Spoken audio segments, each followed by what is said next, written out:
Hello everybody, December48 here and welcome back to another Star Wars video. Today we are returning to the Canon Timeline, and specifically we're going all the way back to the beginning, to the High Republic. I've missed a few books, so we're going to rejoin from where I missed off. We'll start off with Convergence by Zoraida Córdova. It takes place in 382 BBY, and that is 150 years before High Republic Into the Dark, which was the first High Republic novel I read a few years ago. Eiram and Arona are locked in a forever war, and a new threat is emerging from Dalna. Part 1, The Bargain. Chapter 1, The Rook, Arona. Arona and Eiram have signed a temporary ceasefire. Serena is in Rook, Arona's capital, where she inserted a program chip into an astromech. A short time later, 30 starfighters took to the sky, and she hoped the will of the Force will mean none of the starfighters would return. Chapter 2, Beyond Arona's Gravity Well. Captain Ziri Albaran is in charge of Arona's fleet. Lieutenant Gerard Sagaru and Captain Ziri selected 30 starfighters to escort an ice hauler to the capital. There is some ruffled feathers between them, as Ziri has been given the promotion over Sagaru. Ziri is also a princess of Arona. Arona and Eiram have fought for a long time and pretty consistently for the last 5 years. Other planets have stopped sending aid to Arona as they are waiting for the war to end to choose a side. Eiram and Arona are neighboring planets and share a moon, so they are very close to each other. Arona has sold some land to Corellia in exchange for ships. Both planets were due to receive shipments, and the deal was Arona would be out of the way when Eiram came to escort their shipment. General Nevan Lau of Eiram has arrived to escort his shipment, unhappy that Arona's fleet is still in the space. The ice hauler, as well as 2 Republic long beams, entered the space between planets, which was now very crowded. One of Arona's starfighters said he no longer had control of the ship, and a shot fired from his cannon toward the Eiram fleet, ending the ceasefire. Eiram began their counterattack. Chapter 3, Aboard the Valiant. Jedi Knight Gila Natai and Padawan Enya Keen are aboard the Republic long beam Valiant, bringing relief and medical supplies to Eiram. Master Creighton's son, along with Enya's master, Charrile Roy, are also aboard the Valiant. Gila had failed her first mission as a leader and caused injuries to other Jedi. This is her first assignment since. Only Eiram has asked for assistance from the Republic. Eiram and Arona's 3-day ceasefire is the longest in the last 5 years. Chancellor Malo's ship, the Paxian, is the other Republic longbeam. The Jedi aboard the Valiant are confused to why the Chancellor's ship is also here. Master Roy is going to move the Valiant to the moon and wait for the battle between Eiram and Arona to die down. The Jedi could sense the fear of the pilot in the out-of-control starfighter. Without any conversation, Gila left the Valiant in a starfighter to help the pilot. Master Roy ordered Gila to return to the Valiant, sounding unpleased. After she already took off, Gila convinced Roy that this was the right thing to do, as the pilot clearly needed help. Gila convinced Eiram to stop firing at Arona's ships, as she and Ziri tried to tame Blitz's wild ship. I have suspicions that Serena had sabotaged the ship by orders from Ziri. The ice hauler dumped its contents and left the area as they were not prepared or expecting a battle. Arona had purchased the ice because they have been enduring a historic drought and their people need water. Blitz was able to get his starfighter powered down, then it exploded. Chapter 4, The Reyes Canal, Erasmus, capital city, Eiram. Fantu Zen is delivering some supplies to the poorest neighborhood on the outskirts of Erasmus. This is also the neighborhood he grew up in. Fantu's mother and sister died during a monsoon, and he now lives in the palace. He saw 2 ships falling from the sky, one from Eiram and one from Arona. He could see that the pilot of the Arona ship never ejected, and the ship crashed into the water. Fantu was able to pull the female pilot out of the water to safety. While he caught his breath, she drew a saber and held it at his throat. There are definitely some missing pieces from the space fight because there are extra ships falling out of control than expected. Chapter 5, Level 2623, Coruscant. Axel Greylark, son of the Chancellor, got into a fight with Rake, a casino owner, in the lower levels of Coruscant and her guards. While the fight was ongoing, Coruscant guards arrived and stunned Axel, saying the Chancellor had ordered them. Now, I had forgotten that the High Republic had two Chancellors at some times. So our two Chancellors at the moment are Chancellor Greylark and Chancellor Malo. Chapter 6, Erasmus City Capital, Eiram. Fan-Tu's guards came upon him and Ziri. Fan-Tu convinced her to not fight as she would not be harmed. He is going to bring her to meet with his adoptive mother, Queen Adriala. After some consideration, she agreed, handing him her saber in a show of trust. He gave her a pendant with his adoptive family's crest on it as a sign of trust as well. Chapter 7, The Moon Between Arona and Eiram. Chancellor Orlin Malo's ship and the Valiant landed on the moon. Chancellor Malo was not surprised to see Creighton and Roy. Chancellor Malo has come to Eiram and Arona, as the war is now disrupting trade routes in the hyperlanes. He did not tell Chancellor Greylark of his plan. Malo seems to work with the Frontier Project in the Outer Rim, and Greylark stays on Coruscant to run the Senate. Gela has also landed on the moon.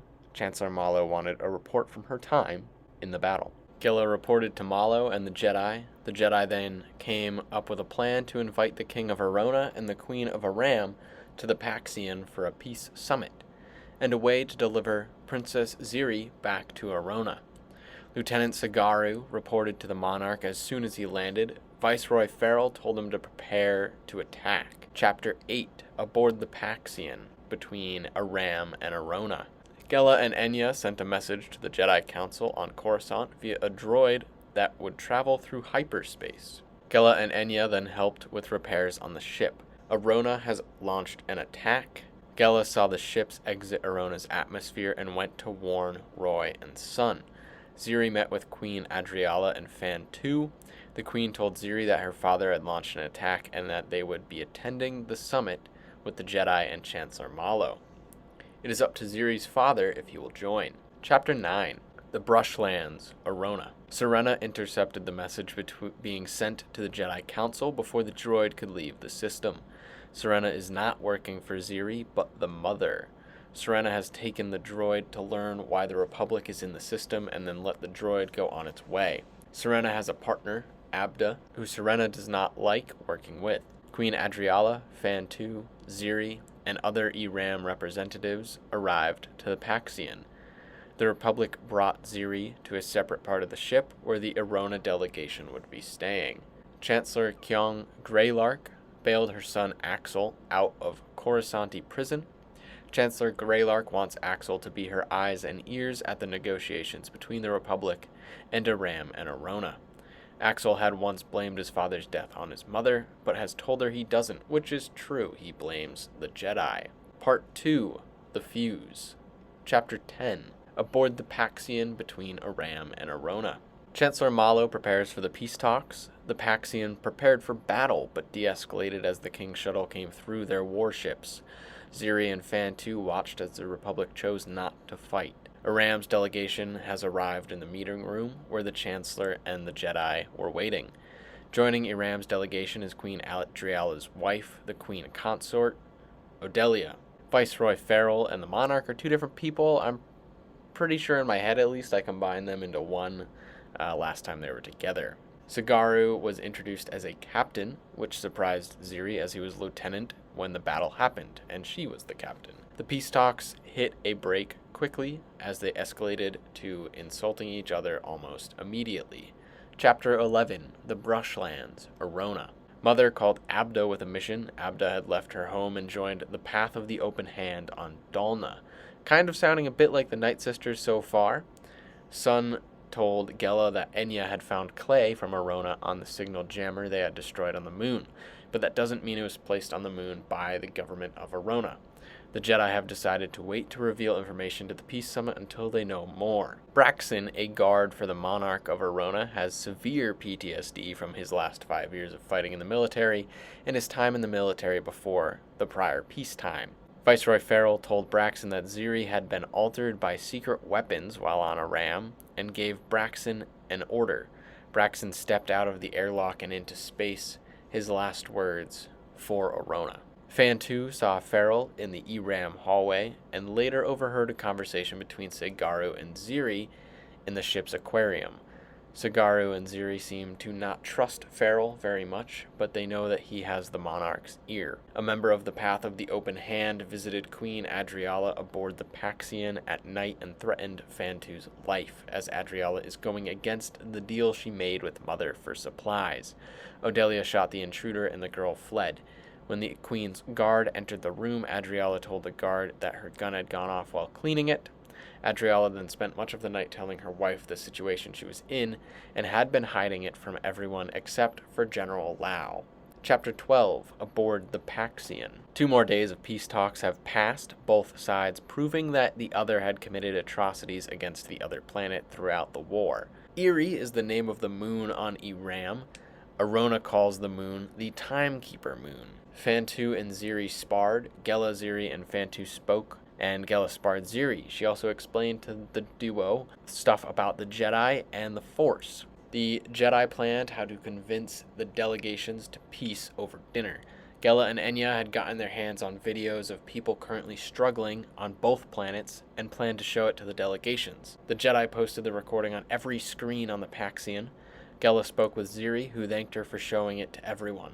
Ziri had a book open of the history of Eiram and Arona. The peace between planets had been held for a long period of time, centuries ago, because the 2 planets' royalty had married. Ziri seemed not to want to discuss this with Gela as she left the room, but it seems to imply that Ziri and Fantu will marry to bring peace, but I also kinda doubt both heirs will last to the end of the book. On the 5th day, Ziri arrived last, not in uniform, but in a princess's dress. She offered to marry Fantu to bring peace to the planets. This sent the room into a bit of chaos, Ziri going to talk to her father, who stormed out of the room. Neither monarch seemed to want this to happen.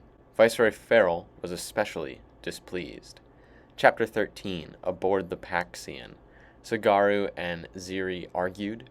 Sigaru wanted to work with Ziri to end the war, but not like this. After they spoke, Sigaru went to Fantu's room, where he was shot and killed by an unnamed person that he recognized. The monarch and Ziri returned to the peace summit. Fantu agreed to marry Ziri, and they began planning their tour of both worlds to inform the people. The Jedi will be security in case there are disgruntled citizens on either planet. Both planets were to retreat, and the Republic is to lift any sanctions currently on both planets. Fantu returned to his room and found Sigaru dead in his bed. Chapter 14. Aboard the Eventide. Axel has arrived on the Paxian. He stumbled upon Chancellor Malo, Gela, another Jedi, and others in Fantu's room where Sigaru had been killed.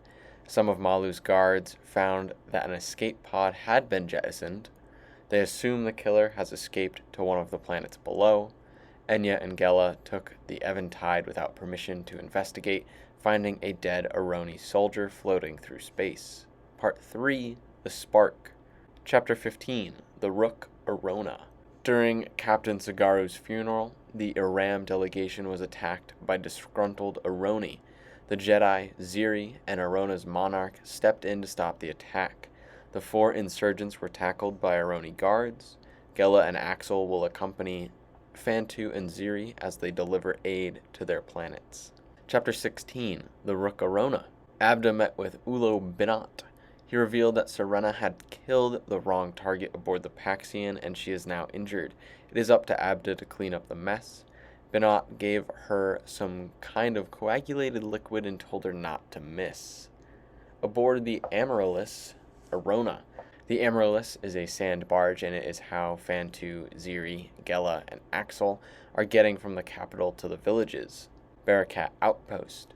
When they arrived at the outpost, Bruzo, the leader of the people there, challenged Ziri to a duel.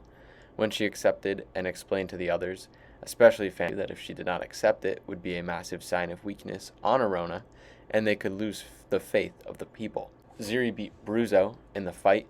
After Bruzo tried to take a cheap shot at Ziri when her back was turned, Fantu was able to get between them and knocked out Bruzo with a punch. Chapter 17. Aboard the Amaryllis Arona. Ziri and Fantu got their wounds tended to by Gela.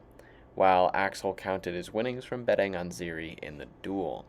The next 2 days had smooth deliveries to the Jalan outpost and the village of Heliol. As they were moving to the next location, they stopped at the Amulet as they saw 2 Arami soldiers, one standing and one on their knees. One of them fell, triggering an explosion. Chapter 18, The Badlands, Arona. They were able to get the second soldier safely off the mine, but he had other wounds they had not seen from afar, and he died in Fantu's arms.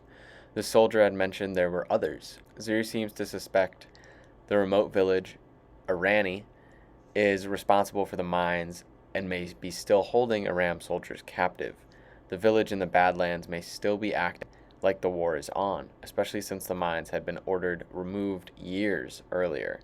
Ziri, Fantu, Gela, and Axel watched over Arani to see what they were up against and found that an Iran ship had crash-landed there at some point. Although they couldn't see survivors, there was a cave nearby. Fantu fell through the ground, probably into one of the caves at a higher elevation. Chapter 19, Arani Outskirts, Arona. Fantu fell through at least one cave. As he tried to crawl out through the tunnel system, he crawled straight into a Thalfire scorpion nest. At least on Arona, the scorpions are not poisonous like they are on Eiram. Ziri, Gela, and Axel spoke with the troops of both Eiram and Arona fighting in the cave. They had been fighting underground for 2 weeks and had lost communication with the capital. When Ziri informed them that there was a ceasefire and peace treaty, the Arona soldiers did not believe her, calling her an impostor, especially because Axel was dressed as an Eiram guard. They fired on Ziri. Gela, Axel, and Ziri stunned the Aroni soldiers.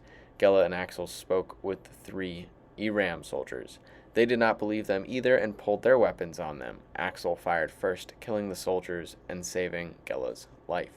Chapter 20, Arani Outskirts, Arona. Fantu came out of a tunnel with scorpions hanging onto him but not harming him.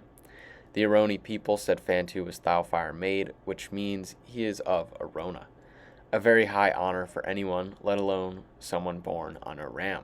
Ziri knew the couple had just gained more followers with this event. The Rook, Arona. Viceroy Farrell and his son Rev barged into the meeting with Jedi, Monarch Albaran, and Queen Adriala. Farrell complained that he was being kept in the shadows. They left after Monarch Albaran said he would ask for assistance when he needed it. Their real reason was to find the route Ziri and Fantu are taking. Rev said they will never see them coming. Farrell also stole fruit from a vendor, showing his rank instead of giving payment. Not that we needed more proof that he was a douche, but stealing from a person who's been struggling because of the war you're fighting is fairly rude. Chapter 21, Aboard the Amaryllis, Arona. When Ziri, Fantu, Gela, and Axel arrived at a mining town, Urona, they were ambushed by people in Eiram uniforms. They took Ziri and Fantu and wanted to bring them to the moon. Gela and Axel snuck aboard the transport. After they killed 2 of the 8 kidnappers, they realized it was Aroni soldiers in Eiram uniforms. Chapter 22, Urona Village, Irona. Rev Farrell is behind the kidnapping. He also admitted to killing Sagaru, which, unless he is with the mother, I don't think I believe him. A weird thing to lie about, though.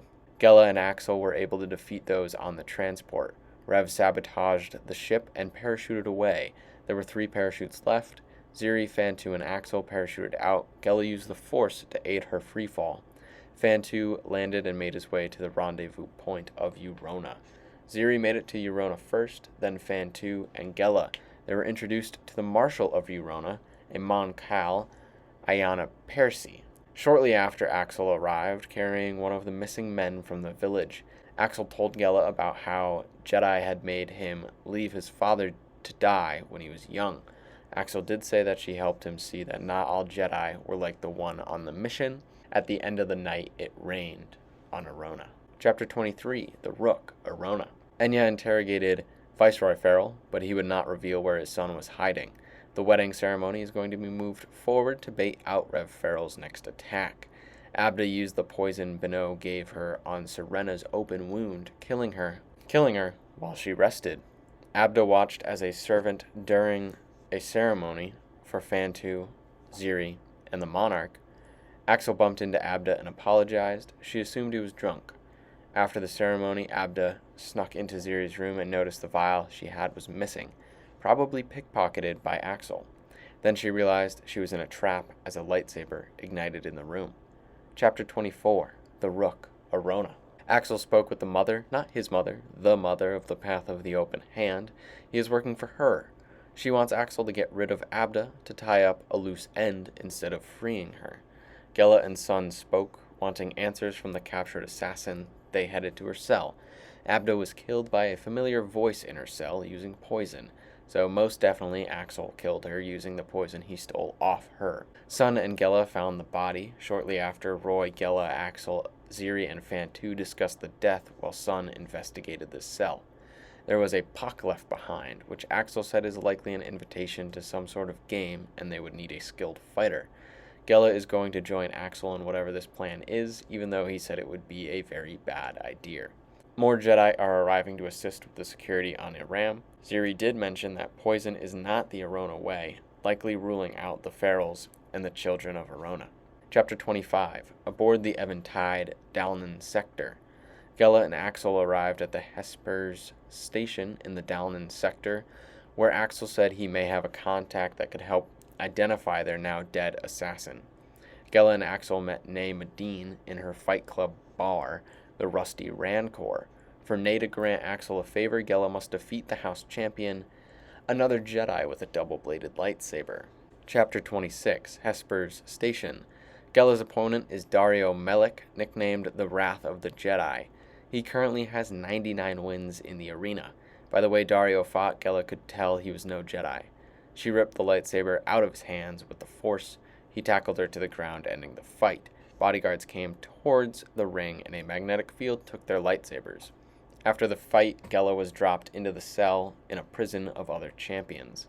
Axel got incriminating evidence against Viceroy Farrell and was going to leave Gela behind, but chose to go free her after he stole her lightsabers off a guard. Gela then freed the other champions as well.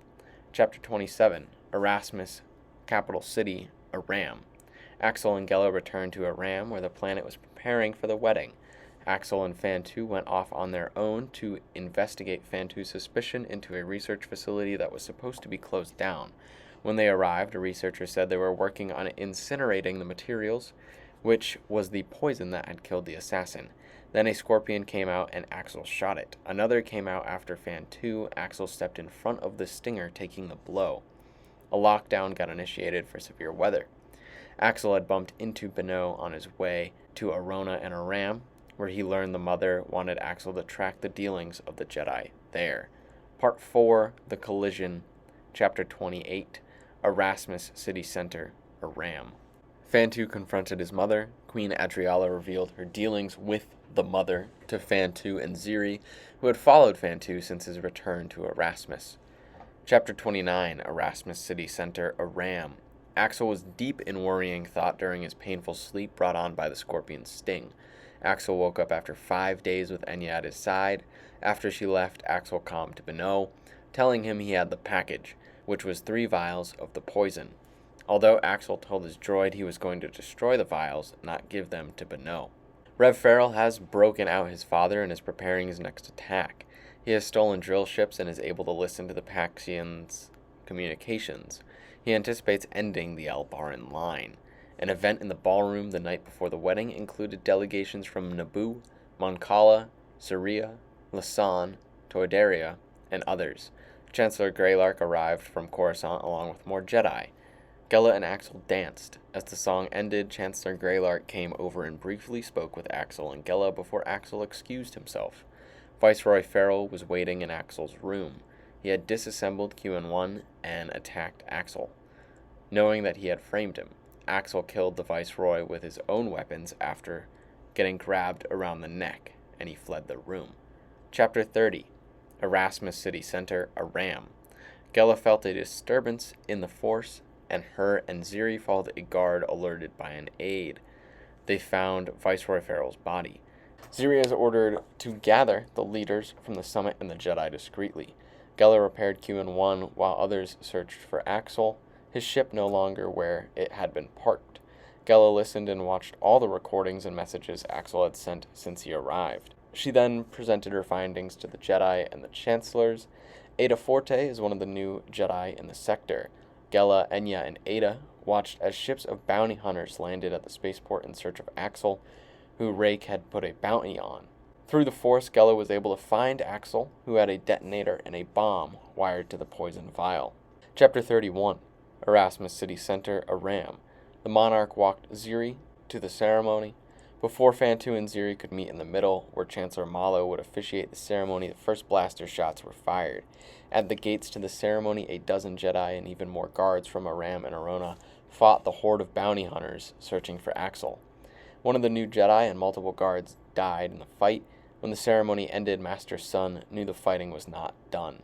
As Malo concluded a quicker version of the service, he joined the Twi'lek and Mon Cala delegations in fighting the bounty hunters alongside Arona, Eiram, and the Jedi. After a quick moment and kiss, Ziri and Fantu fired on the bounty hunters. Then the Paxian appeared over the city, hull blazing fire. Chapter 33, Erasmus City Center, Eiram. Axel and Gela spoke. She took the detonator he had, which was rigged to blow up the towers holding up the weather shields on Eiram. But the other two towers detonated as they were attached to a timer. Axel still wanted to destroy the poison, and somehow this would do that, apparently. Gela had tried to talk Axel out of it, but was unsuccessful. Rev Farrell and the children of Arona attacked, destroying the Paxian and bringing their drill ships into Eiram's skies. Ziri told Fantu that she needed a starfighter and was going to attack the mutiny. Ziri led a combined force from Arona and Eiram, totaling 13 starfighters against Rev Farrell and the children of Arona. Fantu went to the poorer area on the outskirts of the city where he had grown up and helped evacuate people to the palace where they were safer from the storm and the debris of the space battle. Chapter 33, Erasmus City Center, Eiram. Ziri spoke over comms, telling the other pilots under Rev Farrell all the truths he had not told them and correcting the lies he had spewed. One of the pilots took out the other drill ship. Ziri baited Rev into following her into the ocean, where her Arami ship could operate, but Rev's ship just sank. Gela was able to save her and Axel's life after debris from the Paxian hit the tower.